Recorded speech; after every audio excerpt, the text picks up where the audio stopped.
संविधान के दायरे में रहकर शांतिपूर्ण तरीके से अगर हमें रोड पे उतरना पड़ा, जब सीजेपी इतने दिन बैठ सकती है तो दलित तो बड़े पैमाने पर तैयार है भाई।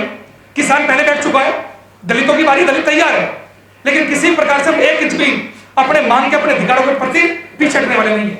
बिल्कुल, इसमें तो बात ही नहीं है। मैंने 2 बातें बताई आपको, एक NFS नॉट फाउंड सुटेबल और दूसरा मिनिमम क्राइटेरिया।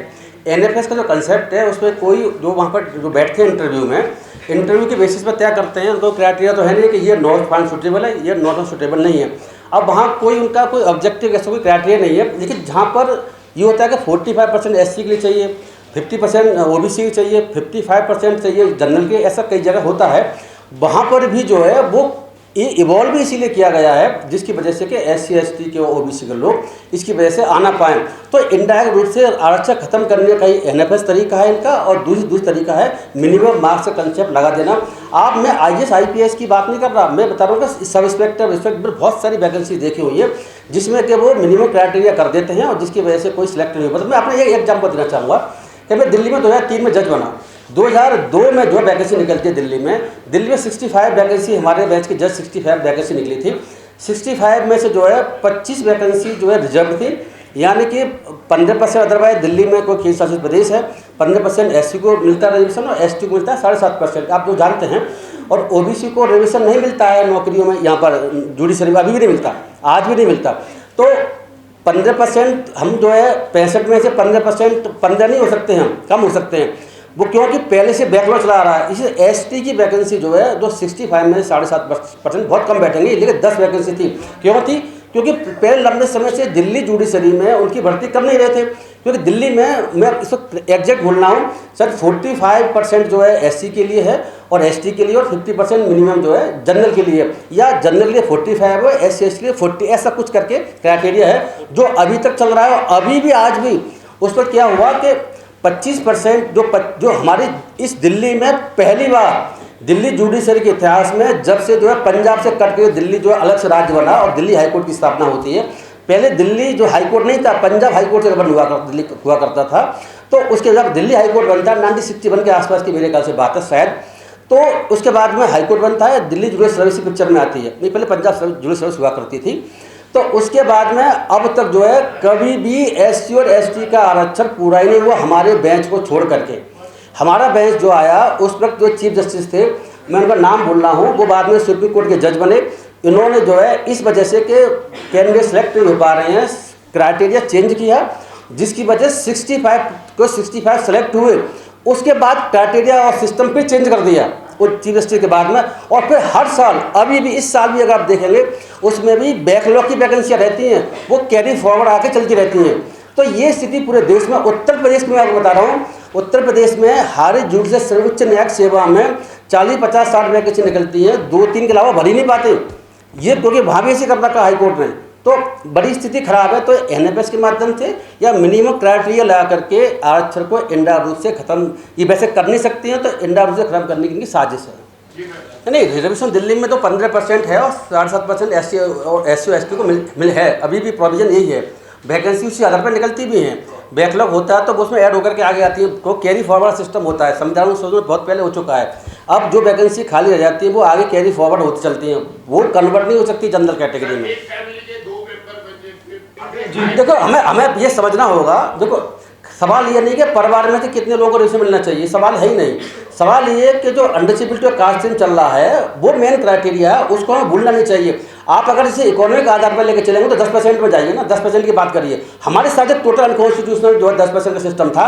संविधान ने कभी भी इसको रिकॉग्नाइज नहीं किया कि आर्थिक आधार पर, सिर्फ आर्थिक आधार पर आरक्षण हो ही नहीं सकता। आर्थिक आधार पर आप और चीज़ें दे सकते हैं, फैसिलिटी। आरक्षण बहुत डिफरेंट है। ये भारतीय जनता पार्टी की सरकार ने, आपको पता होगा, जब मंडल कमीशन का जो लागू किया गया था बीजेपी सरकार ने, उस वक्त भी 10% आरक्षण की व्यवस्था आर्थिक आधार पर करी गई थी। लेकिन सुप्रीम कोर्ट ने कह दिया था कि नहीं, OBC को आरक्षण कॉन्स्टिट्यूशनली वैलिड है, लेकिन जो आर्थिक आधार पर 10% आरक्षण कर रखा है दैट इज अनकॉन्स्टिट्यूशनल, के आर्थिक आधार पर कोई भी आरक्षण दिया ही नहीं जा सकता। इसीलिए मोदी जी ने बिना किसी डिमांड के, बिना किसी प्रोटेस्ट के, बिना किसी आंदोलन के, बिना किसी आवाज़ के आर्थिक आधार पर संविधान में संशोधन करके दिया है। संविधान में संशोधन, आपको यही पता होगा, 5 जजों की बेंच में से 2 जजों की बेंच ने इसके अगेंस्ट थी। उसमें ये भी कहा था कि भाई ये जो आपने क्राइटेरिया मान रखा है ये टोटली जो है जो संविधान के बेसिक प्रिंसिपल्स और इंटरनेशनल लॉ है उसके टोटली अगेंस्ट है। लेकिन 3 जजों ने उसको सही माना तो वो कॉन्स्टिट्यूशनली वैलिड पा लिया। हमारे हिसाब से आर्थिक आधार पर आरक्षण ही नहीं हो सकता। संविधान की जो बेसिक जो फंडामेंटल जो बेसिक वो थी कंसेप्ट था that is violated by the parliament. ये दुर्भाग्य का विषय है कि सुप्रीम कोर्ट ने इसको सही ठहराया। मुझे विश्वास है आज नहीं कल नहीं परसों इसको आर्थिक आधार पर जो संविधान में संशोधन किया गया मोदी जी द्वारा वो अनकॉन्स्टिट्यूशनल डिक्लेयर होगा, ऐसा हमारा मानना है। नहीं, ऐसा हम नहीं मानते, ऐसा हमारा कोई वो नहीं है। देखिए ऐसा है, देखो प्रोटेस्ट करने का सबका अधिकार है, प्रोटेस्ट करना भी हमारे संविधान के अकॉर्डिंग फंडामेंटल राइट है, तो प्रोटेस्ट करने का सभी को अधिकार है। लेकिन इसके साथ एक कंडीशन जुड़ी हुई है कि प्रोटेस्ट शांतिपूर्वक होगा, बिना किसी हथियारों को होगा। ये कंडीशन है तो प्रोटेस्ट का अधिकार है और अपनी बात रखने को अधिकार। तो डिसेंट जो ऐसे व्यूज़ हैं जो हमारी विचारधारा के अगेंस्ट हैं या आपकी विचारधारा के अगेंस्ट है, किसी और के अगेंस्ट है, उनको भी स्पेस मिलना चाहिए, लेकिन अपनी बात कहने का हक है। लेकिन इसका मतलब ये नहीं है कि वो जो है कोई हिंसात्मक तरीके से करके कुछ कर लें, उसके हम खिलाफ हैं। मैं नहीं मानता ऐसी कोई विदेशी ताकत है जैसे CJP के आंदोलन किसी आंदोलन ऐसा कुछ हो, ऐसा मुझे नहीं लगता। देखिए एजुकेशन नो डाउट बहुत इंपॉर्टेंट है, लेकिन आप ये भी देखिए कि 1950 से लेकर के अब तक एजुकेशन में स्थिति देश में बेहतर हुई है, लेकिन वो बेहतर हुई कैसे ये भी समझने की ज़रूरत है। आज ही मेरे एक रिलेटिव आने के बाद में हम रहे, वो उत्तर प्रदेश में जेलर हैं, उनका बेटा को यहाँ पे LLM में दिल्ली यूनिवर्सिटी सिलेक्शन हुआ है। मैं आपसे एक बार जानना चाह रहा हूँ कि मैंने उससे पूछा आपकी फ़ीस कितनी 1 साल की? दिल्ली की नेशनल लॉ यूनिवर्सिटी जिसको कि हाई कोर्ट रन करता है, मैं आपको बता दूँ हाई कोर्ट चीफ जस्टिस हुआ करते हैं, वो नेशनल लॉ यूनिवर्सिटी दिल्ली के उसके पैटर्न चीफ हुआ करते हैं। तो मतलब ये ऐसी संस्था है नेशनल लॉ दिल्ली की जिसमें कि हाई कोर्ट के चीफ जस्टिस का दखल है। मेरा कहने मतलब ये है। उसकी मैंने पूछा कितनी फीस है? 4 से 5 लाख रुपए फीस है 1 साल की। ये सरकारी फीस है, ये प्राइवेट की बात ही नहीं कर रहा मैं। इसी तरीके से मैंने जब पता किया कि दिल्ली यूनिवर्सिटी का जो है 5 साल का जो कोर्स है LLB का कोई हम IIT IIM की बात नहीं कर रहे हैं, हम मेडिकल की बात भी नहीं कर रहे हैं। दिल्ली यूनिवर्सिटी ने अभी जो 2-3-4 साल पहले जो 5 साल का LLB कोर्स शुरू किया है उसमें 1 साल की फीस जो है, हमारे अरुण जी ने मुझे बताया, हमारे ये एडवोकेट हैं हमारे साथी हैं, कि 2 लाख रुपये पर ईयर, मतलब 10 लाख रुपए दिल्ली यूनिवर्सिटी की 5 साल की सरकारी सेंट्रल यूनिवर्सिटी 10 लाख रुपए में एक लॉ ग्रेजुएट निकाल रही है। इतनी फीस कौन दे सकता है? कि हमारे देश में आप मुझे बताएं कि कितने ऐसे हमारे देश के नागरिक हैं जो कि 10 लाख की फीस LLB करने के लिए अफोर्ड कर सकते हैं सरकारी कॉलेज में? तो एजुकेशन है कहाँ? मतलब स्थिति इतनी भयंकर है। और जो मेडिकल इंजीनियरिंग कॉलेज प्राइवेट बने हुए हैं, मेरा दावा है इसमें किसी पढ़ाई नहीं होती, बिल्कुल किस सारे बंद पड़े हुए हैं, कोई पढ़ाई नहीं हुई। अभी मैंने आंकड़ा देखो शायद 150 के आसपास, 100 के 150 के आसपास बंद किए गए हैं। इसके अलावा जो खुले भी हुए हैं उनमें नाम मात्र को पढ़ाई होती है, ना तो फैकल्टी उनकी है, ना उनकी लैब है, ना कुछ है, ना स्टूडेंट पढ़ने जाते हैं। ये देश का दूसरा भी एक पहलू भी है, उसको समझना भी है। एजुकेटेड लोग अपने आंकड़ों में तो हैं लेकिन वास्तव में एजुकेटेड ही नहीं है। ये बहुत पहले से चल रहा है, ये ट्रेंड बहुत पहले चल रहा है, क्योंकि आरक्षण को ख़त्म करने के लिए जो लोग शुरू से 1946 से जो कोशिश कर रहे हैं कि आरक्षण व्यवस्था ना हो पाए और संविधान में भी ना आ पाए और आ गया संविधान में, उसके बाद में फिर इसको कैसे बदनाम किया जाए, ये प्रोपेगेंडा चलाते रहते हैं। ऐसा कोई कंसेप्ट नहीं है। आपने ये भी देखा होगा अभी कुछ समय पहले, शायद मेरे ख्याल से अभी 5-6 महीने पहले अगर न्यूज़पेपर की रिपोर्ट देखें, उसमें क्या है कि जो नीट के एग्ज़ाम में या किसी और एग्ज़ाम में बाद में कितनी क्योंकि वो सीट फुल नहीं हो पाई तो उनकी परसेंटेज -40 तक करी गई है। वो SC के लिए नहीं करी गई है, वो सभी के लिए करी गई है। आप देखना उसमें जो है क्योंकि बात किया कि सीटें बहुत ज़्यादा हैं, प्राइवेट कॉलेज की बात कर रहा हूँ मैं, और वो सीटें फुल नहीं हो पाई, लोगों में पैसे भी नहीं, क्या करें? तो मेरिट जो है -40 परसेंटाइल के आसपास तक पिछली बार सरकार ने ये अलाउ किया गया है। तो देखिए जहाँ तक ये सवाल है कि किसी के 5% नंबर कम थी हैं, सपोज 50% पे सिलेक्ट हुआ कोई, ये सिर्फ हमें ये भी समझने की बात है कि सिर्फ एडमिशन की प्रोसेस में ही आरक्षण होता है। मैं एक ये आरक्षण कहाँ होता है? अगर हम जो है डॉक्टर बनना चाहते हैं, इंजीनियर बनना चाहते हैं, मैं वहाँ की बात कर रहा हूँ, डॉक्टर बनना किसी को, तो जो एडमिशन लेने के लिए जो प्रक्रिया है उसमें आरक्षण है। उसके बाद जब वो MBBS कर रहा है तो वहाँ आरक्षण कहाँ है? मतलब एक मिनट, वहाँ पर जो है क्या दिल्ली यूनिवर्सिटी में ऐसी व्यवस्था है कि BA करने वाले में SC को कम परसेंटेज पास किया जाता है क्या? SC और ST OBC जो भी परसेंटेज है वो सेम है सबके लिए। एडमिशन के समय सिर्फ परसेंटेज को 5% डाउन किया जाता है, 10% जो भी आंकड़ा उनके हिसाब से है। उसमें भी आर्टिकल 335 इंपॉर्टेंट है, समझने की बात ये भी है। वो ये कहता है कि सरकार को पावर देता है कि सरकार जो है इतने मार्क्स कम कर सकती है SC ST के पर्पज़ के लिए जिससे कि एडमिनिस्ट्रेशन की एफिशिएंसी गड़बड़ ना हो। तो सरकार ये भी देखती है। तो ये जो बात कही जा रही है कि 5% अगर कम पे, अगर SC ST का 10% कम पे आ भी गया तो सिर्फ वो एडमिशन के लिए है। पहले तो एडमिशन हुआ करते थे मेरिट के बेसिस पे हुआ करते थे, और अब तो ये कि टेस्ट भी हुआ। दिल्ली यूनिवर्सिटी में आप देख रहे हैं पहले क्या होता है, मेरिट के बेसिस हुआ करता था, 12th की मार्क्सिट के बेसिस पर, मेरिट के बेसिस पर ग्रेजुएशन के एडमिशन हुआ करता। अब उन्होंने टेस्ट कर दिया है, तो बाद में जब MBBS करते हैं तो वहाँ कोई रिजर्वेशन नहीं है, जितने मार्क्स जरूरत है उतनी ज़रूरत है। तो वहाँ कोई ऐसी बात ही नहीं है कि इनके लिए मार्क्स पास करने के लिए मार्क्स कम जरूरत है और उनके लिए जनरली ज़्यादा की जरूरत है, ऐसा कोई कंसेप्ट नहीं है। तो ये गलत प्रोपेगेंडा, ऐसा कोई कंसेप्ट नहीं है। आप जो ये देख लीजिए कि जो भी लोग हैं, चाहे वो जनरल को, SC ST कोई भी हो, उससे फर्क नहीं पड़ता। जो लोग अच्छी तरह पढ़ना चाहते हैं अच्छी तरह से पढ़ते हैं, जब परसेंटेज कोई भी आई हो। जो नहीं पढ़ना चाहते हैं वो नहीं पढ़ते, परसेंटेज कुछ भी हो, वो लापरवाही से काम करना चाहते हैं। IAS हमारे यहाँ, पता मुझे IAS से ऊपर कौन हो सकता है?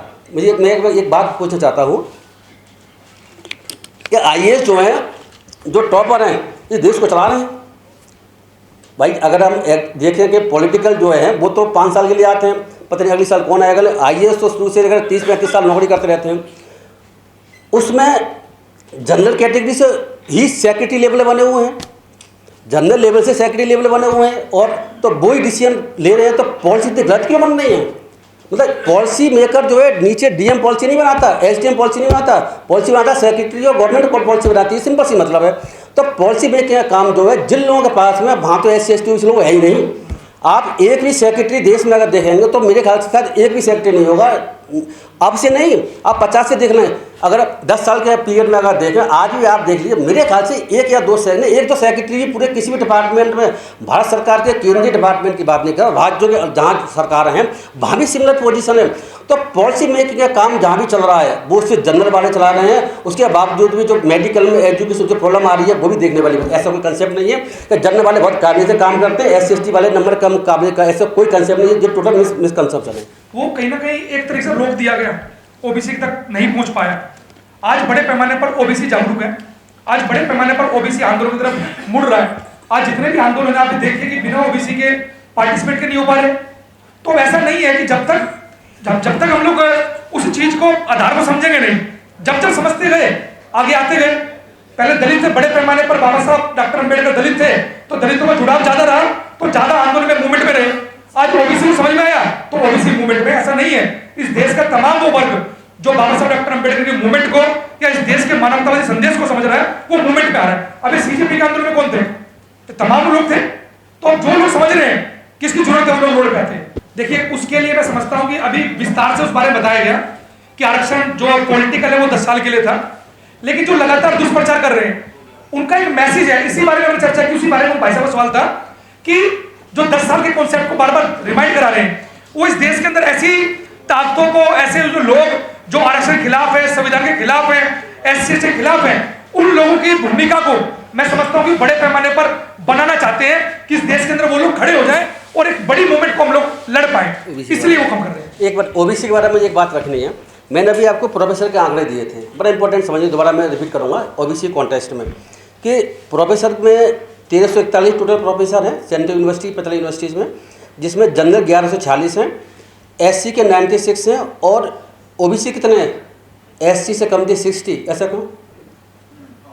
ये बात बड़ी इंपॉर्टेंट समझने की है कि आखिर जो है SC OBC जो है, जिसकी आबादी करीब जो है SC के वर्ग से बहुत 4 गुना ज़्यादा है, तो उनके 60 प्रोफेसर ही क्यों हैं और SC के 96 क्यों हैं? SC के 96 इसीलिए हैं कि इनको रिजर्वेशन बहुत पहले से मिलता आ रहा है, और OBC के इसीलिए इनको रिजर्वेशन की व्यवस्था बाद में हुई है। ये मेन फैक्टर है। तो जिसकी वजह से कि वास्तव में आरक्षण के बिना OBC कैटेगरी भी कम्पीट नहीं कर पा रही है, जिनका जितना को रिप्रेजेंटेशन है, रिप्रेजेंटेशन के बराबर ही थोड़ा आसपास भी नहीं पहुंच पा रही है। तो आरक्षण इसीलिए आवश्यक हो, जहाँ जहाँ आरक्षण नहीं है किसी भी जाति को, अगर किसी भी वर्ग को, उस स्थिति में वो लोग पहुँच ही नहीं पा रहे हैं। अगर आरक्षण नहीं होगा तो इस स्थिति में क्या होगा कि ये लोग बिल्कुल भी इनका रिप्रेजेंटेशन नहीं हो पाया, और 90-95% संभव है कि जनरल वाले लोग ऐसा होने नहीं देंगे।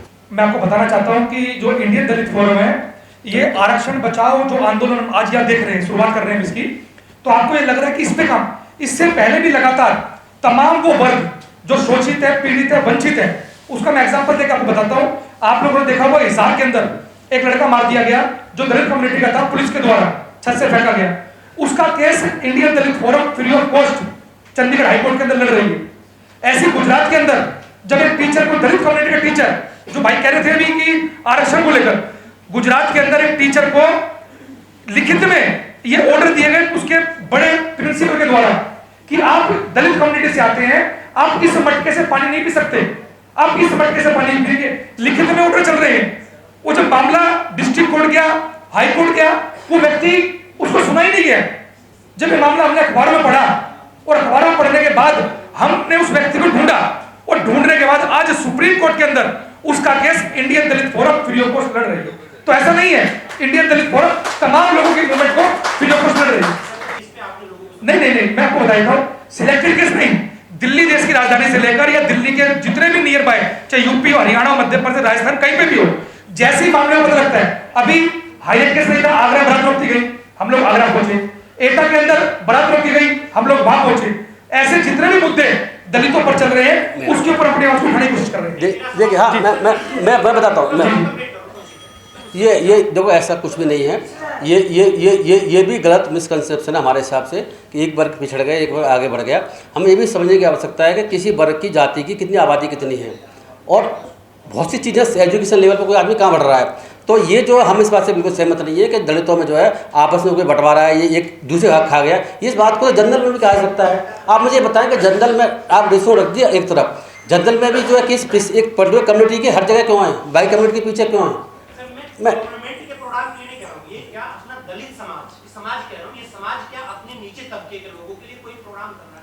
नहीं, देखो, हम दो अभी हमने जैसे बताया 2 साल पहले शुरुआत इसे करी है और हम धीरे आगे बढ़ रहे हैं। हमारी ये भी कोशिश है कि हम पूरे देश में एक वकीलों की भी अलग अलग शहरों में वो अपॉइंट करें, जो भी हमारे साथ दे सकते हैं, जिससे कि जहाँ इस तरह की समस्या जो कोर्टों के मामले में आती हैं, तो कोर्टों से हमें बहुत ज़्यादा नुकसान हो रहा है।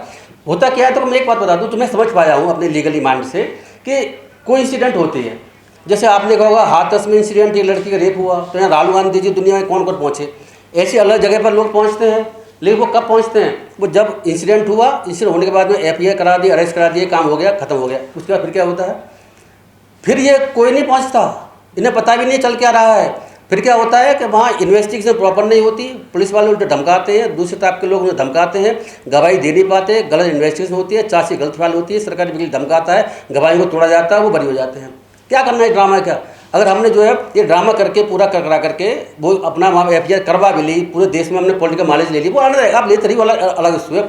लेकिन जब तक उस अपराधी को जिसने ऑफेंस किया सजा नहीं मिलेगी, तो उसका फ़ायदा क्या रहा? तो हमारी कोशिश ये भी है कि हमें पता है, अगर हम बिहार में और बाहर राज्यों में देखें तो SC एक्ट के 50-60 लोगों का मर्डर हुआ है और सब लोग भरी भी हुए हैं, ऐसे एक केस चल रहे हैं, मुझे